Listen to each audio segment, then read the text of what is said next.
Hello and welcome to The Diverse Bookshelf with me, Samia Aziz. On this show, I interview incredible authors doing a deep dive into important themes and issues while talking all things books.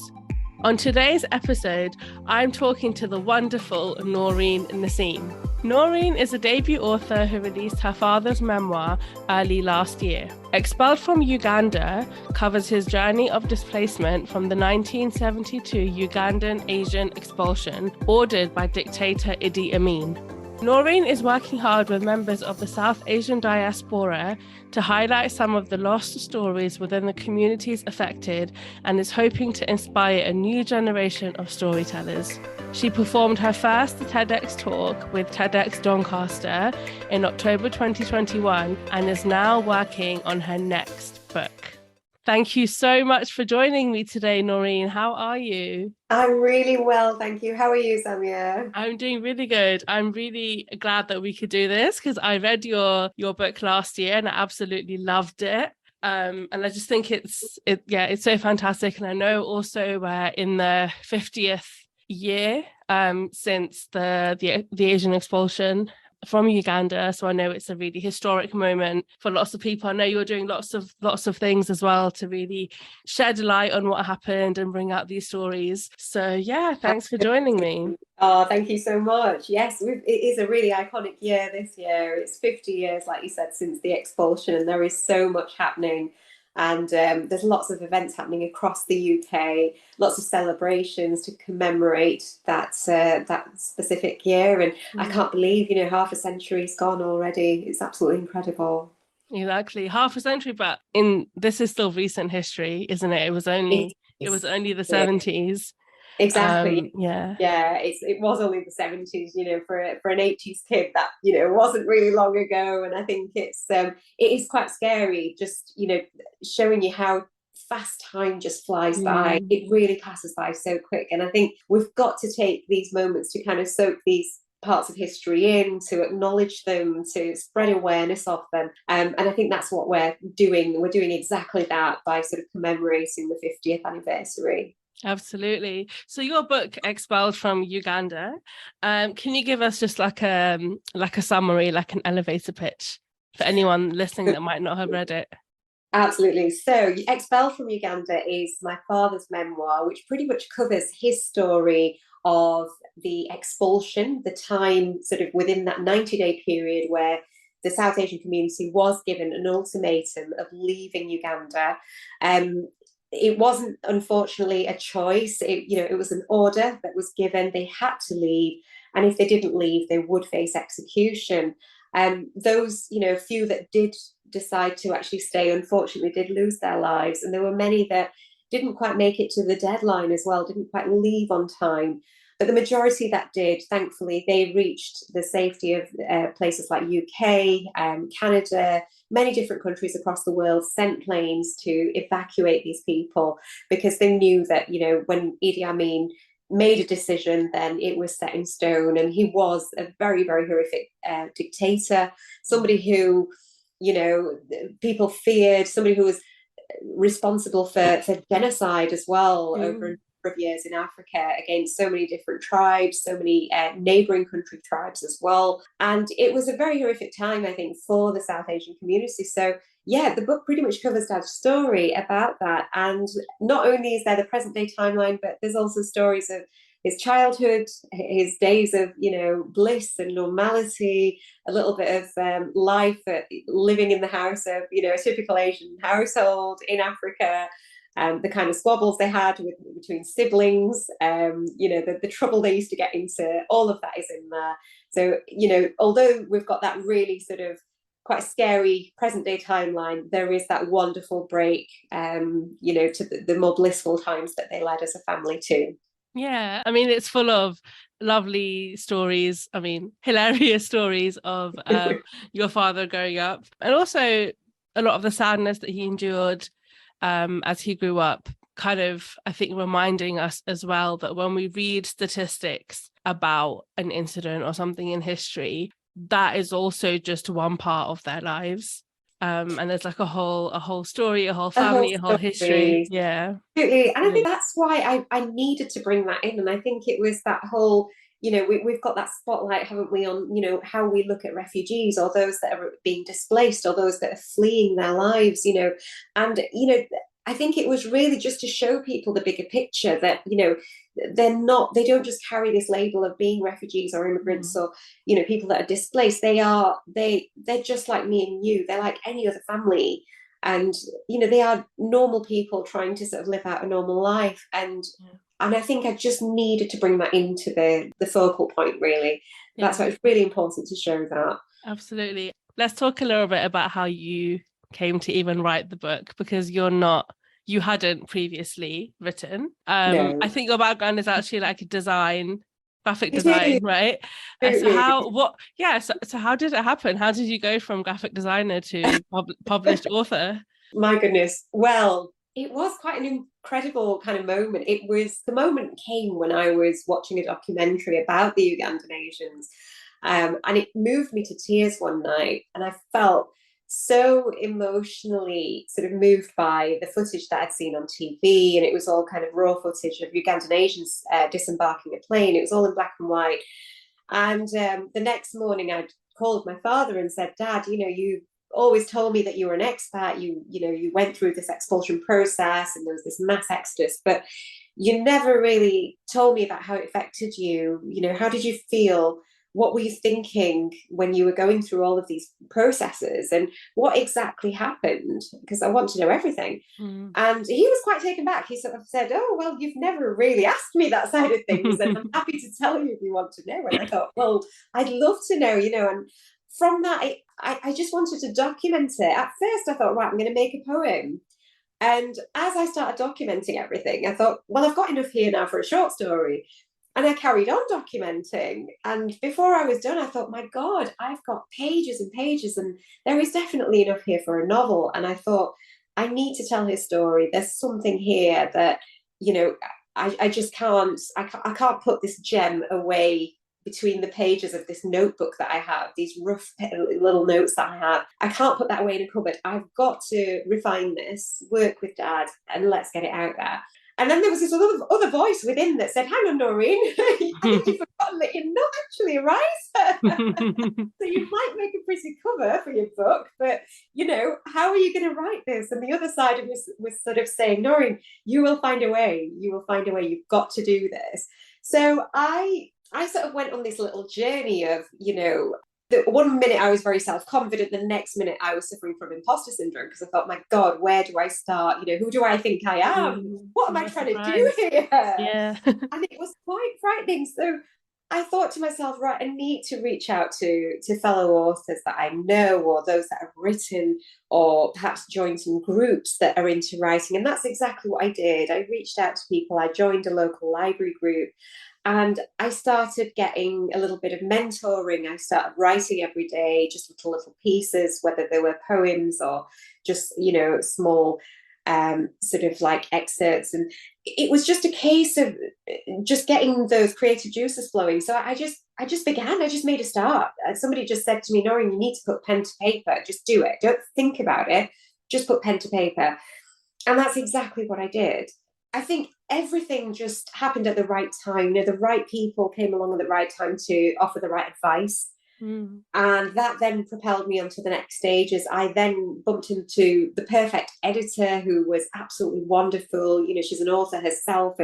And there was this wonderful group as well of people that were around me. And it was really lovely, because every time I felt that imposter syndrome creep back in, I'd, seek help from these wonderful people who were doing this every single day and were writing. And they said, look, anybody can do it. Anybody can write. And I think that just kept me going. It was scary. God, Samia, it was scary. It was frightening. There were months where I'd be writing and I'd think, you know what, I need to go back to my day job. I need to go back to just drawing, because I'm brilliant at design. I know how colours work.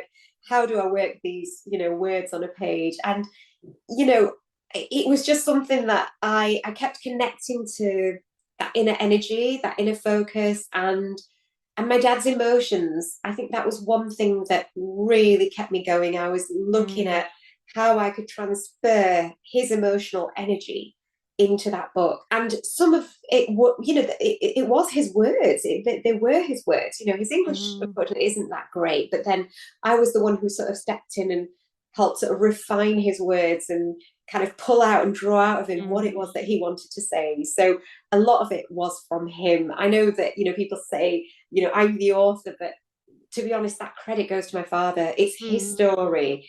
They're his words and, his experiences. So all kudos to him. And I know you just said that, you said to your dad that, oh, he didn't, you didn't tell us what happened. And he said, well, you never really asked. Do you think there was, now that you know what happened, do you think there was something more to that about why he wasn't able to talk about it for so long?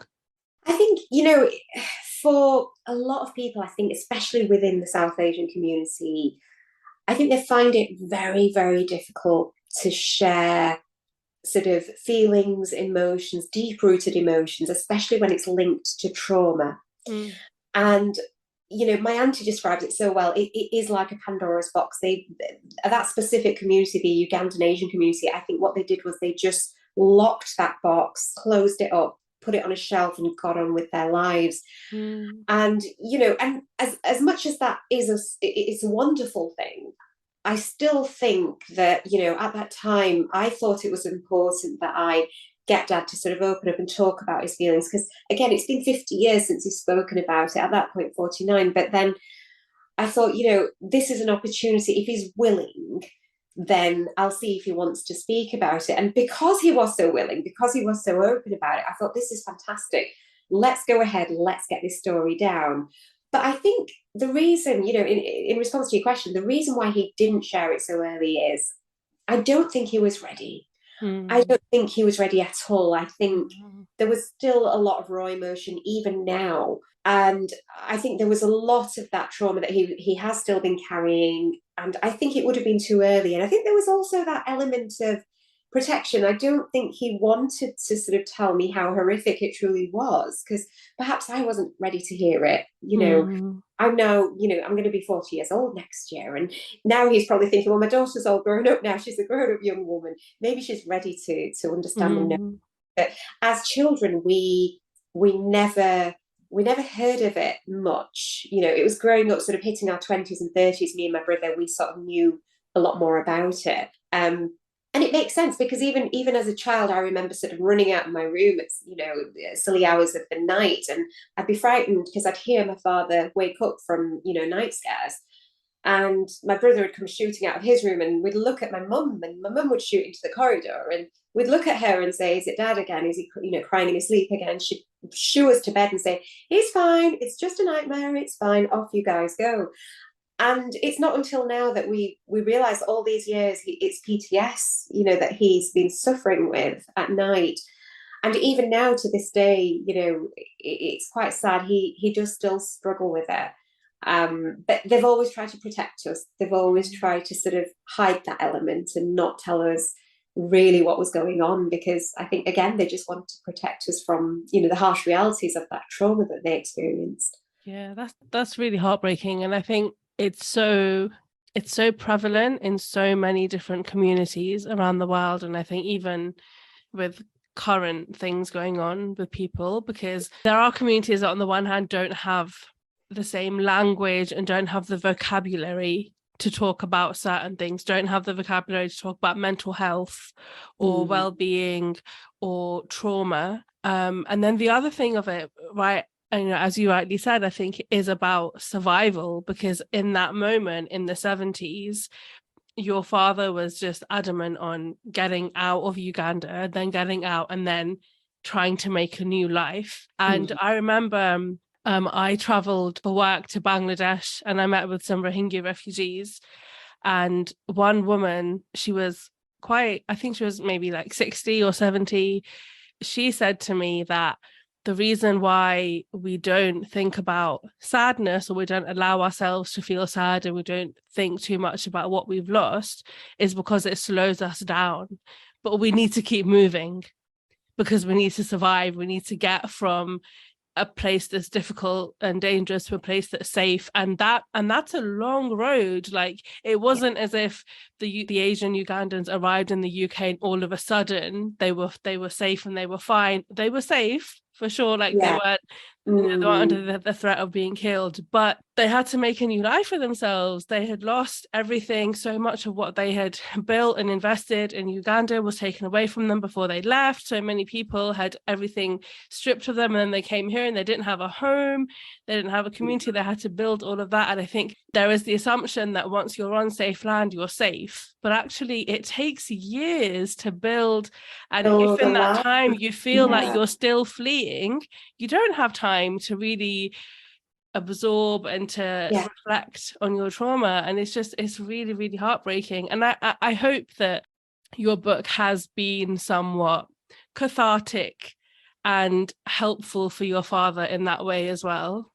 It has. I think the whole process for him was healing, because I think you're right. Everything that you just said is absolutely spot on, because they didn't have time to stop and think. The challenges don't stop when you reach, the safety of the soil, where you're safe. It doesn't stop there. The challenges start piling up, because the next challenge is, how do I survive now? How do I provide for my family? How do I put a roof over our heads?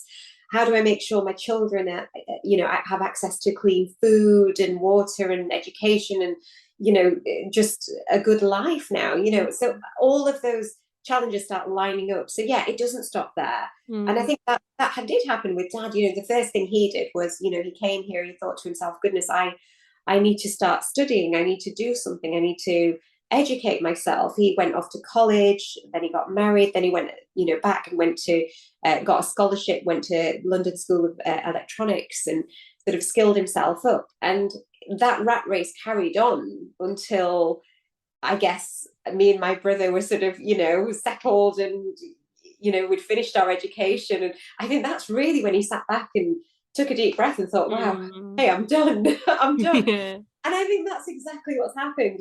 I've sort of settled down, got married, had my little girl. And, I think these are the days now where Dad's sort of finally relaxing and enjoying being a grandfather and, enjoying retired life. And I think now he's sort of sat back and realized, wow, maybe I should reflect on what actually happened. So yeah, I never thought of it that way, actually, Sammy. That's really interesting, because he never had time. They didn't have time. And many of these people, they struggled. They had to carry on. And I think that's why this 50th anniversary is so iconic, because people have truly settled now into, the countries that they fled to, and they've made their lives. They've, created some wonderful communities. They've branched out. They've progressed. And only now are they truly reflecting and looking back and thinking, wow, that happened 50 years ago. How do we feel about it? And I think there's going to be a lot of healing going on this year. There's going to be a real, healing process, I think, across the country, across the world, for many of those people who are now going to look back and remember what happened. So yeah, absolutely. But I think, unfortunately, I don't think the current climate politically will lend enough space for healing as it should, because with the current policies around refugees, the threat of sending planes full of refugees to Rwanda, like, I remember growing up, and obviously, like, my parents are Asian, we're not Asian Ugandan, but have experienced some form of, in the community, some form of forced migration. They know that you can be stripped of your homeland or your identity at any moment, and they feel like nowhere is safe. And growing up, I never understood that, because I was like, no, well, I'm British, and I feel really safe here, and I know that the government can't do anything and they're going to protect us. But even like in my community, there was a sense that, no, but you don't know, like, you just don't know what's going to happen. And I think it feels increasingly like it could be possible that anybody that isn't a certain type of person could be stripped of nationality and citizenship, and what would we do in that situation? And I feel like that, especially for Asian Ugandans who have already experienced twofold migration, because they moved from India to Uganda, and then were then forced to move from Uganda to the UK or wherever else they've moved. I feel like for them it must be even more harrowing and frightening, because they already went through something. Absolutely. I think there is that aspect of it. I've sort of watched and observed Dad when he's sort of sat there watching the news, and he does worry. I can see it upon his face. It's still there. I don't think he's fully, truly sort of let down his guard yet. And I don't think any of that community ever will. Just a little bit like you said earlier on, you've just got to be on your guard, constantly moving. If, just in case something happens, to always be prepared. So I think that mentality is always going to be there. The sort of, that fear is always going to be in the back of their mind. I think in terms of, what you said about yourself as well, I almost adopted the same sort of views. I think the same way. I think, no, I'm British, this is who I am, and this is my identity, and this is where I was born. But the other, it's like a double-edged sword, really. If you think about it, there is always that risk. Things can be flipped at any time, and it's happened time and time again. Even before the Ugandan expulsion, there are so many points in history where we've seen this cycle repeat itself over and over again, and there's nothing stopping it from happening again in the future. So you are absolutely right, and there is this sense of fear. I think in any community that has migrated, there's always going to be that, the fear in the back of the mind that, if in this scenario, if this was ever to happen, then, we better get ready, because we're going to have to be on the move again. And it could happen.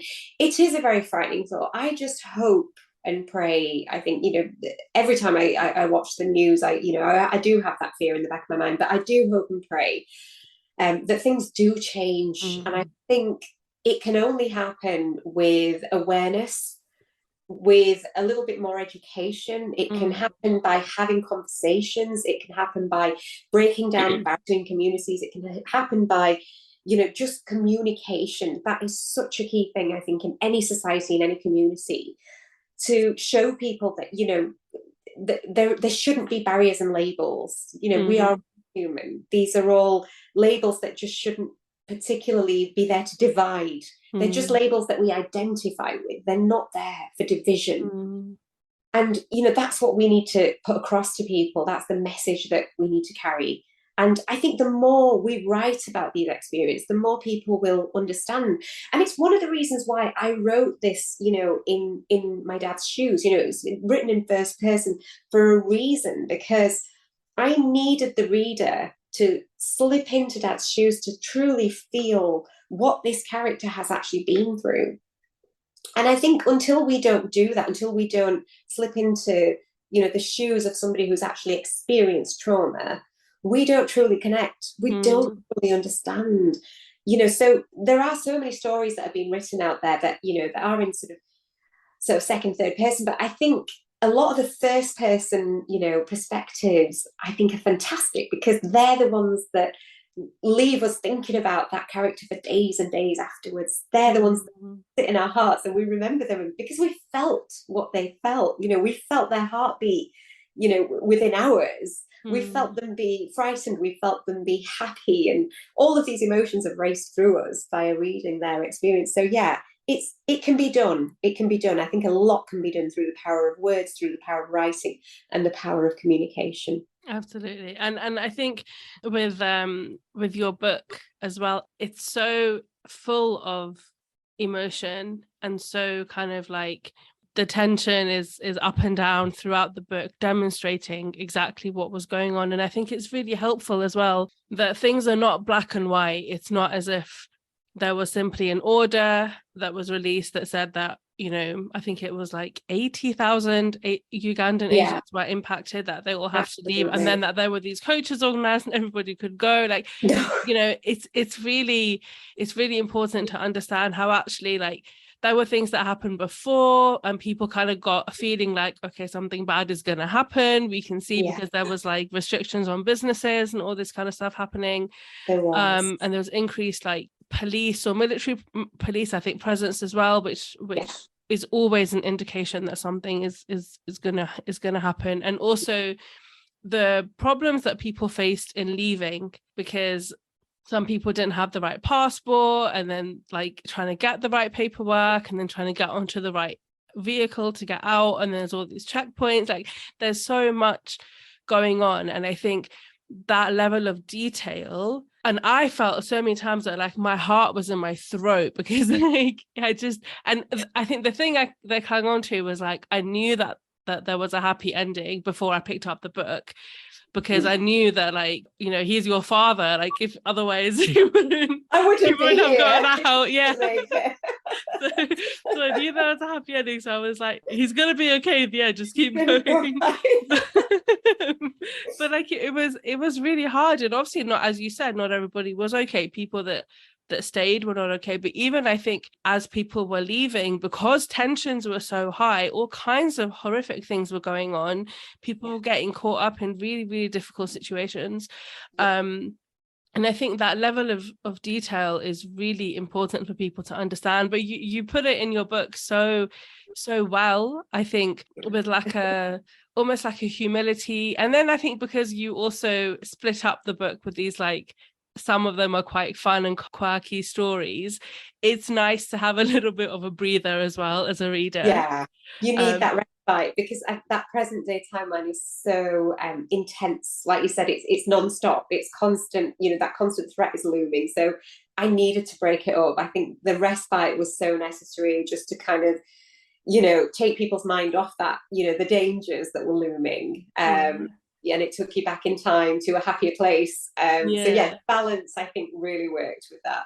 Really worked. Yeah. And so, like, what is your favorite childhood story? Oh my goodness, there were loads. Absolutely fantastic. I think my favorite one has got to be the one where Dad put a lizard in his aunt's cooking pot. Oh goodness, yeah. Because he was terrible. And do you know something? That didn't stop when they actually came to the UK. Now, I don't think I've ever mentioned this to anyone, so this is an exclusive. But my dad, to the same poor aunt who then, I think she sort of moved to Manchester, sort of Bury way. They were in Bury, and he used to go. This was before I was born. Dad did the same thing to her with a frog. He actually found a frog from the garden pond, and he stuck it in a pot and he waited for her to open it. So he actually terrorized her for years, you know, to the point where she wouldn't even open the lid of a cooking pot. She'd just sort of peep and check what's inside. You know, so in Uganda it was lizards, and in the UK, but yeah, I think the lizard story was fantastic. I think I mean, they were all so wonderful. It's so hard to choose. Dad was you know, he was a hooligan. He was a hooligan. He continued. He never stopped. I remember sort of, you know, this is only sort of going back maybe 10, 15 years, when he was working at an electronics firm. He would come back, you know, and tell us funny stories of what he'd been getting up to at work. He once got, he tried to get revenge on a friend who'd gone to the toilets, and you know, he was telling me and my mum when we were sat there, you know, listening to this story, and I think his friend had done something, and he said, right, I got my revenge today. And we said, what did you do, Dad? So what he'd done is waited for his friend to go into the loos at work, and while his friend's in the loo, he's actually got a whole roll of tissue, wet it under the sink, thrown it over, only to find that it was his boss inside the toilet. Oh no, that backfired. But that backfired. He went running back to his desk, got out the soldering iron, and he was working away.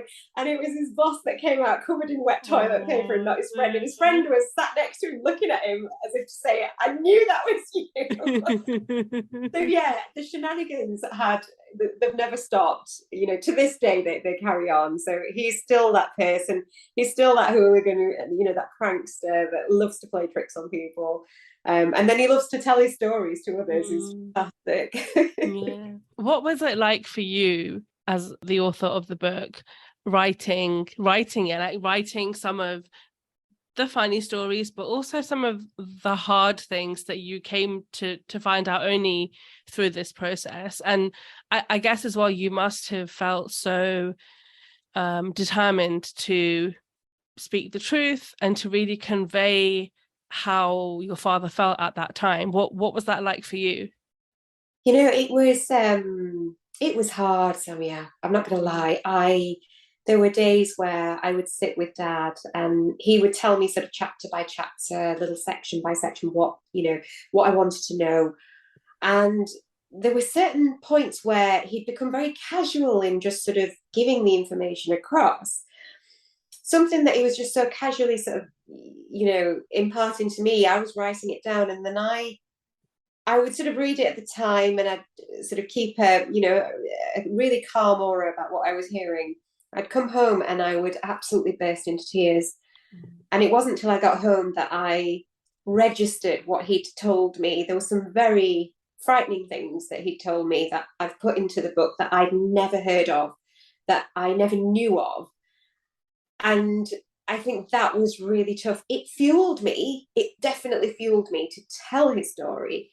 But it broke my heart at the same time, because these were things that I'd never, even growing up, I hadn't even had a hint of them. I had no clue or inkling that some of these events actually occurred. And that was really frightening, because I think just registering that, it made me realize that, my God, there's so much of this that I'm so unaware of, and I need to get this down. And it was always poor hubby that would, I'd end up crying and telling, and he'd sort of pick up the pieces and say, look, it's fine. Just if you need to take a break from it, take a break. And sometimes I would do that. I needed to take breaks from it myself. So that was important too, because I think I began struggling as well. Obviously, I had a really young child. I had a 1-year-old daughter.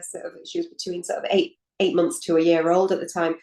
And I remember sort of being very new to that as well. And I was already an emotional wreck. So it was tough. I had to take those breaks in between as well when things got rough. And it wasn't easy. It wasn't easy at all. But I think I'm glad I took the time to sort of write it. I didn't rush the process. It took me a good 2.5 years to write it, and I'm glad that it kind of did. I think my next book is going to be a lot easier, so much more of a swifter process. But with this, for Dad as well, I had to sort of be careful of him, and I had to really sort of allow myself a bit of breathing space as well. So yeah, it was tough. Yeah. So the expulsion took place in 1972, which is 50 years ago, but it's still definitely recent history. But so many people don't even know that it happened.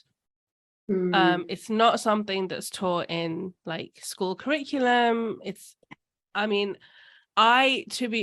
really honest, only found out it happened a few years ago, because I was reading something that was connected, and it wasn't something I had learned at school. It wasn't something, so yeah, what do you think we can do to change that? And also, I think if there's anything about the expulsion that the main thing that you want people to know, what would that be? I think firstly, in order to change it, we need to constantly create that awareness of this, specific period. It is a period that, like you said, it hasn't gained much light at all. It's not really been brought to the forefront. It's never discussed in schools. I don't think it's part of any, curriculum. But then again, don't get me started on curriculum. My God, there's so many historical things that have been left out, and it's atrocious. It's absolutely atrocious, because there's so much that has happened. And I think when it comes to kind of, world history, there's so much more that can be done to include some of these, absolutely huge events that took place, absolutely huge. And the thing is, I think it's quite sad that children are sort of getting to a certain age and then sort of saying, oh, we never learned that in school, but we don't know about this. We'd like to know. And it's sad that, they're sort of having to educate themselves. It would be lovely if that could be brought in at, earlier stages in curriculums. And, one of my sort of colleagues that I work with at the college that I teach at, she approached me, she said, look, I teach on one of the English course, one of the higher ed English courses. We're going to actually, use your book as part of our curriculum. And I was like, wow, that's amazing. It's incredible. I've created this little ripple, and I thought, wow, that's amazing. For me, that's a really big milestone, because, just that small class of, those small students that are working in there, that small group, they're going to now know about it, and that's going to create an outward ripple effect. So we can all do our bit by creating awareness, by sharing the stories. There's now increasing number of of books out there that are based on the subject. There's increasing numbers of documentaries that are coming out. There's people that are sharing their stories. And I think the more we share and create that awareness, the more people will know. And you're right in saying, you know, there are so many people that don't know about it, you know, just like yourself. I've got some of my friends, very close friends, who sort of turned around and said, oh my God, Noreen, until we read your book, we had no idea this happened. And, you know, so it's not uncommon to come across people that actually don't know about the expulsion. And I think we've got to create a change. In reference to your second part of your question, in terms of, you know, what is it that we can truly sort of, you know, take away? And I think from the whole expulsion process, I think I want people to know about the history behind what actually happened prior to that expulsion. I think that part is really important, because when it comes to British history, that obviously played a huge part in terms of the colonization process. But people need to know where that community actually originally came from. Why did they go to Africa from India? You know, what was actually happening in India? Why were the British in India? You know, what were they doing? What triggered the Indians to then come and work on the railways? You know, what was the incentive that was given? I mean, the incentive was that we will give you British citizenship if you come from India and work on the railways. You know, and by choice, the Indians decided to stay because they thought, well, actually, we love it here now. You know, railways are finished, but we've got the option of staying here. We might as well stay here. But these were British citizens. You know, it's quite strange because there's an ongoing debate at the moment about, you know, sort of amongst the Ugandan Asian communities. And the debate is, you know, what do you class yourself as? Do you class yourself as a refugee, an immigrant, you know, a migrant? What are you? And people have got mixed responses. Some people are sort of saying, well, we're classed as refugees. Some are saying, well, no, we're not refugees. We are British citizens. We were given British citizenship, you know, as an incentive to work on railways. That was the deal. We were British citizens. So, you know, there is a real mixed kind of bag of identities, I think, as to how people relate to the process. I think from an emotional side of the process, you know, they were treated as refugees. And they were, you know, sort of looked at as refugees. And in a sense, they went through everything that refugees went through. But they were British citizens at the end of the day. These were citizens that were given citizenship. So it's a very odd scenario, I think, what's happened. It's a very unique migration story. And I think many of the Ugandan Asian community, I think when you ask them, they will have a different kind of response as to what they identify as. Some people get very offended. Some will say, I am not a refugee. Do not call me a refugee. And some will say, I am a refugee. I was treated like a refugee. So, you know, I've asked my father this question. I did ask him. I said, Dad, you know, out of everything, you know, after everything that happened and what you went through, in reflection now, what do you think you were? Were you a refugee? Were you? And he said the same thing. He sort of said, well, I was a British, you know, citizen. I had British citizenship, but I was treated as a refugee. So I was a refugee seeking refuge because I had no other alternative option. I had no option. I had no luxuries of what a citizen would actually get. So that was all taken. Those rights were taken. So essentially, in the end, I was left as a refugee.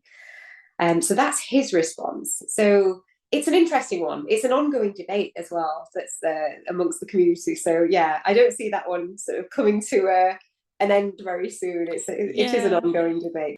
It's definitely an important one as well, because it is important to remember that in this process, in this whole, the expulsion, it wasn't out of benevolence that the Asians were given citizenship or given the opportunity to come to the UK. It predated it. It predated the expulsion, their citizenship, and not all Asians in Uganda had citizenship, British citizenship, because maybe they came before. Like, there were Asians that have been in Uganda since the 20s. Absolutely. Because they came from to work in sugarcane fields. I think that was a major thing. And they came in the 20s. Yeah. And that was pre the end of colonial Colonial, rule in India. and pre-railway times, Yeah, absolutely. and so Yes. those Asians actually at the time of the expulsion were really stuck because they Yes. didn't have Ugandan nationality, they didn't have British citizenship, so many of them got really, really stuck and ended up in different parts of the world, separated from their families. Yes. But they had to get out. They had to, and many of them fled to sort of neighbouring countries. Many fled to Kenya. Many sort of, went to different parts of the world, and they did get split up. And you're right, they were the ones that were really struggling. And I remember sort of my dad telling me that actually there were families within their street that fitted into that category where, they'd come sort of, second, third generation in, and they'd been there for so many years. And they were sort of struggling to get passports. They were struggling to get any kind of documentation. And they would be constantly going every day to Kampala, to the British Embassy, to try to get, some sort of nationalisation, some sort of document that could save them from this, ticking time bomb, basically, where they would pretty much face the wrath of Idi Amin. And essentially, that is what happened. I heard of many stories. Even my grandmother, when she was alive, she told me a few stories of certain families that did get left behind, and there were some really horrible things that happened afterwards.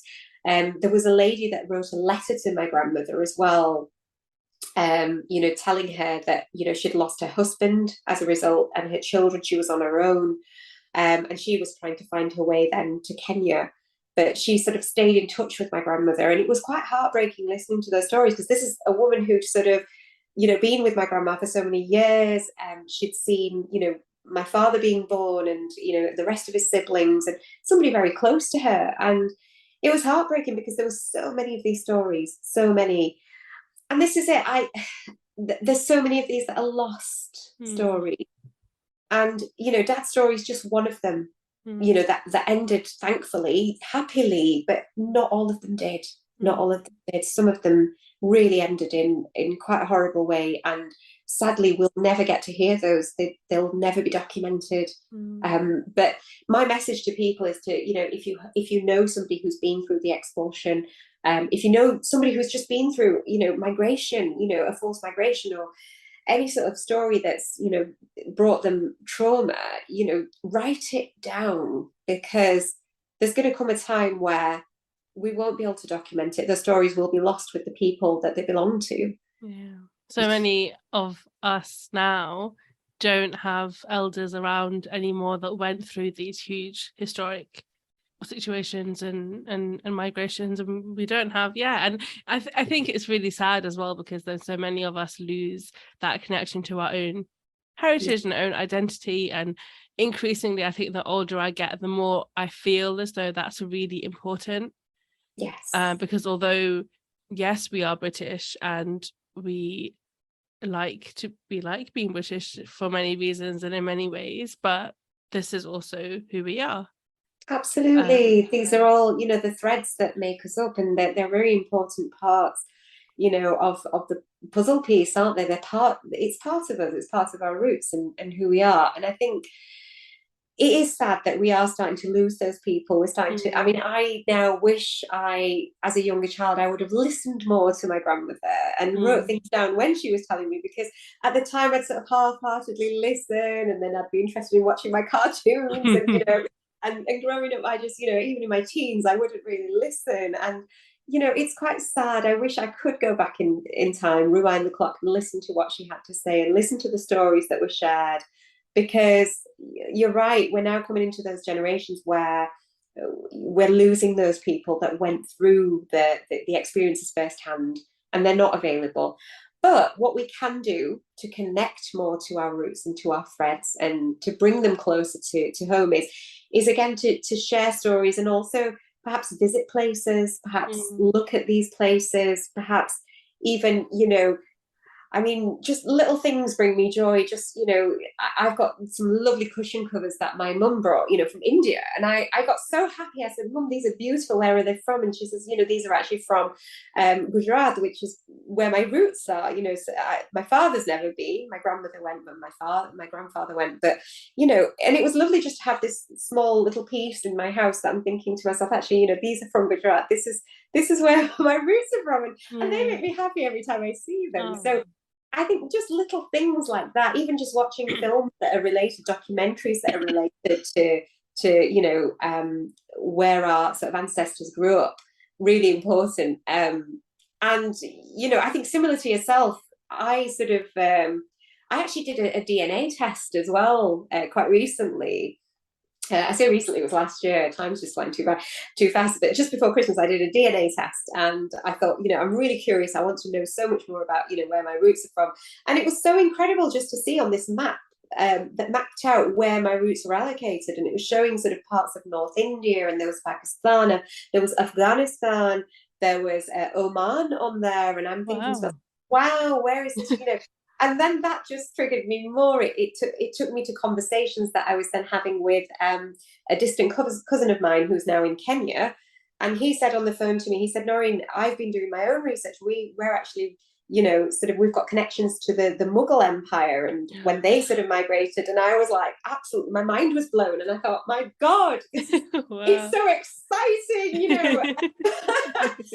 there's these little things that we can do. I mean, ancestry DNA, my God, such a British thing, but my God, it blew it out of the water for me, because I thought, wow, this has just opened a whole new world for me. And I think we can never stop exploring. We can never stop. Even if we wanted to, I don't think we could, because who we are, we seek it every single day. We crave it. It's part of our daily craving. We want to know more because that's who we are. It's part of our self-discovery, and it'll never end. And we live in a world that's so much more interconnected now than it was 50 years ago or 100 years ago. And I think that finding yourself and finding out more about yourself is a little bit easier than it once was. Absolutely. And I'm for one really grateful for that. Yeah. Well, I think above all, we've got the time to do it. We've, thankfully, survival isn't at the top of our priorities. Absolutely, exactly. We've got the time and the luxury of time to do these things, and because we have it, we should, we shouldn't take it for granted. We should be so lucky and count ourselves lucky that we can delve into self-discovery, and put it on our priority list. So you're clearly a wonderful example of someone who has entered the world of writing and literature without a quote unquote background in it. I'm not sure that anybody can actually have a complete background in writing anyway, because I think it's more complicated than that. But what advice would you give to a budding writer of any background, writing or none? The first thing I would say is immerse yourself in that research. Find little things every single day that will just build your knowledge on the subject that you're writing about. That truly helps. Just immerse yourself in that research. Secondly, find a really lovely support group. It could be in the form of a local library's writer group. It could be an online writers group. Just a small group of people where you can regularly meet. There are some wonderful Facebook groups out there that meet. It could be a book club where they're actual readers that are also writers, and you sort of share, perhaps fortnightly you get together and you share a little piece of writing, because your best critics are going to be the people that you don't know. The first thing I did was, as soon as I wrote my first paragraph, showed it to my husband, and he said, yeah, it's great, yeah, wonderful, love, yeah, you go for it. And I'm thinking, this isn't helping me. I need people who are openly willing to criticize my work. So yeah, writers groups, book clubs, people that you just don't know, people that like to write, just fellow writers who are into writing, who are perhaps, not published authors, but just people that like to write. Get yourself into a little group where you've got that support network around you. And then the third one would be get yourself on to maybe like a small writing course. Udemy.com is absolutely fantastic, and it served me really well because I thought, right, where can I find a really quick course that doesn't cost, the earth, just to get started in creative writing, just to get me out of that kind of mindset of writing academic, papers, which was my world at the time. And I went onto udemy.com, and it was wonderful. There's so many free writing courses, and I thought, wow. And there was a whole selection. So I went through, sieved them out by reviews, checked out which ones had the best, and just went for it. And there was some wonderful practical things that I could actually apply to writing. And I thought, wow, this is actually really good. There was some that I guess could be put into the category of, Dummy's book for writing, really, really kind of simple, I guess. But from there, you'll find, okay, let's go on to an advanced stage one, let's go on to the next level, and you'll find so many on there. I even joined Masterclass as well, which is a little bit more expensive, but I did that after I actually did that after I published Expelled from Uganda. But I went on to Masterclass, and I really enjoyed some of the greats on there. There was Neil Gaiman, there was Margaret Atwood, there was also Dan Brown, which, although I've read his books many years ago, I don't really read Dan Brown now, but some of the practical advice that he gave was absolutely fantastic. So his masterclass was, in comparison to some of the other authors, was actually really, really good. So I did enjoy masterclass. So it was worth the annual subscription. I've just done a 1-year subscription that runs out at the end of this year. So I'm trying to get as much as I can from that for the realm of fiction now. So yeah. Oh, that's great. And I know that you are also an avid reader. Who inspires you the most? Authors? Oh my goodness. It's going to have to be Elif Shafak. She's just, I sing about her and praise her in everything that I do. And I was, so not jealous when you met her. I was so not going green, It was so incredible, to see that as well. But yeah, I think Elif Shafak for me, because her books have influenced me a lot, I think, over the years in terms of how I've even just navigated my own life. It was one of Elif Shafak's books that I read that helped me make some very big decisions in my life, and helped me take control. I remember a very iconic moment where I'd actually just finished 40 Rules of Love. I closed the book. I was sat on a bench bang outside the Blue Mosque in Istanbul, and I remember I think I must have cried on that bench for about a good hour. I even had the little tea boy come across and bring me a cup of tea because I was just sat sobbing for so long. And it was an iconic moment, that as well, for me. I always look back on that because I think her words really hit home. It's the way that she writes, it's the content that she writes, and it's just the simplicity that she writes with. It's like silk, it's like a silk thread running through her pen, and I don't think I could ever reach, that height of where she's at when it comes to writing, but I hope I can try to, sort of better myself. But my goodness, Elif Shafak, all day long, she's my top 3 repeatedly. Yeah, absolutely. Yeah, mine too, definitely. I think there's a lot we can take from her writing, and she's like so intelligent and has really interesting things to say on so many different issues. Absolutely, yeah. She's an activist. She's somebody who is fighting for lost voices constantly across the world and across, the spectrum in terms of people. She's representing so many people out there, and I admire her on so many different levels. Yeah, me too. And you are working on book number 2. I say book number 2, it's not, you haven't written like a trilogy, your second book. Yes. What can you divulge a little bit what we can expect? Yeah, I can do. But just for you, Samia, nobody else. I will divulge. It's an interesting thing. Again, I've sort of been traveling to Turkey so many times, and I've got this very deep-rooted kind of connection, I think, with Turkish history, Turkish monuments.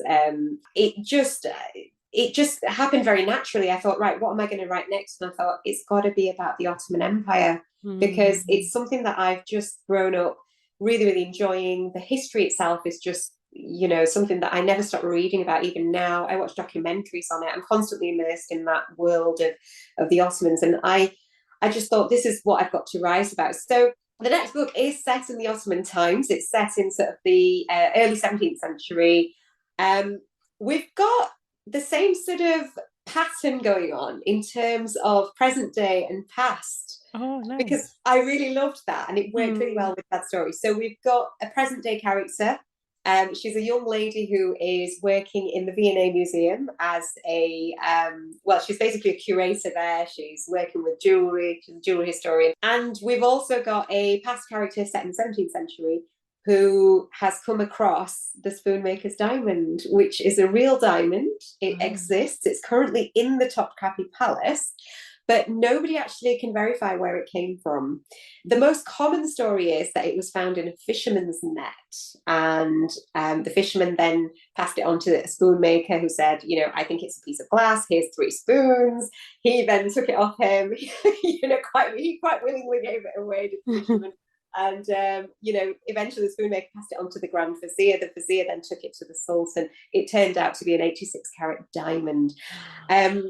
But my story's going to cover... Poor fisherman. He was robbed. I know, this is it. And it's quite sad because they've even labelled it the spoonmaker's diamond as well, which is quite sad. So the fisherman's had no credit in this whatsoever. But nobody actually knows how it ended up in the fisherman's net. So my story covers how it ended up in the Sea of Marmara in the fisherman's net.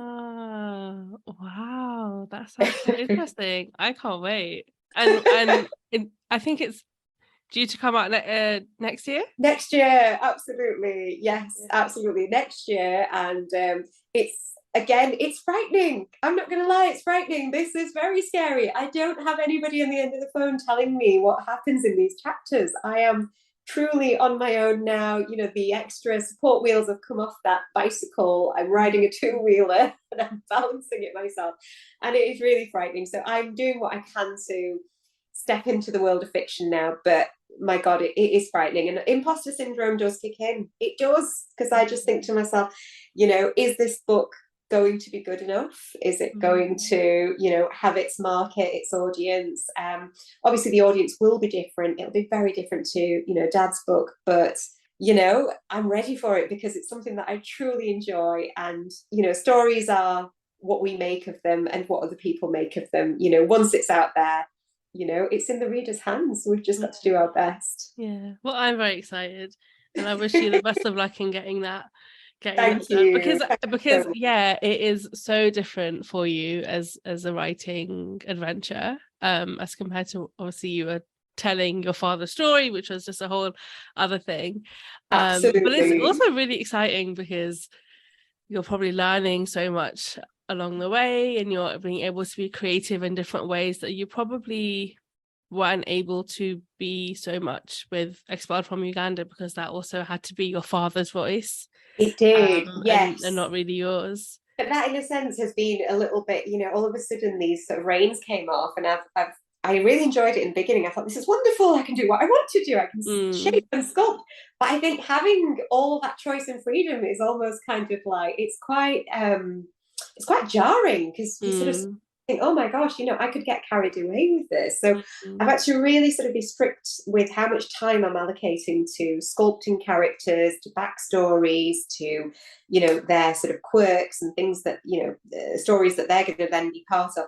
So yeah, it has been very consuming. I really hope I get it done for next year. I'm going to do my best. Yeah. But every day I'm chipping away at it. Yeah.